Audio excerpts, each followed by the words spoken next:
And then you have something a little bit different, which is very important to understand. It's inside the tie. We call it the interlining.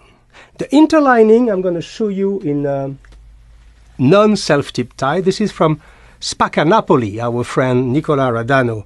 He's doing this beautiful tie. I'm going to show you what is an interlining, because this one, as it's not self-tip, you can see what an interlining is. You see? It looks like a canvas, literally.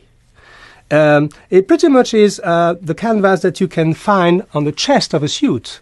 So this is a material. It's called ouate in French. It's a material that is used not for the beauty, because it's totally hidden, but to give the tie some substance, specifically at the level of the knot. Okay, so this is what we call the interlining. So, in the world of ties, you have many different kind of tie: self-tipped tie, with interlining, without interlining, many different combinations. The idea behind that is the more you go to luxury, the more you try to avoid lining and interlining.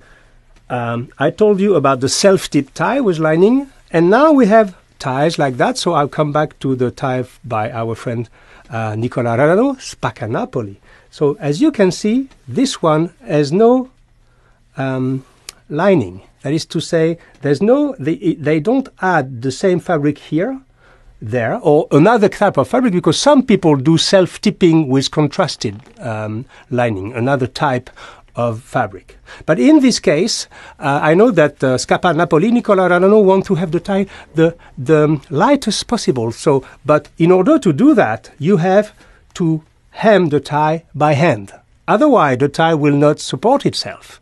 So you understand that when you remove the self-tipping, which is the easiest way to give structure to a tie, you have to add some handwork. And this is why you progress into the luxurious world of tie. This is a beautiful tie. Look at this pattern. This is extremely, of course, it's not going with this suit, but this is extremely versatile. This is one of the tie, I think, we were speaking of this with Sonia recently. I probably wore this tie 50 times with like 30 different outfits. It's always working. But I wanted to show it to you because it's a non-tipped, unlined, but with a hand-hemmed rolling at the end. This is a beautiful. Now we are progressing to luxury. A tie like that is probably around. I will not speak much about prices in this episode because that's not the point. It's so complex. You know, ties can go from very little to a lot. But a tie like that is probably around €100, $120.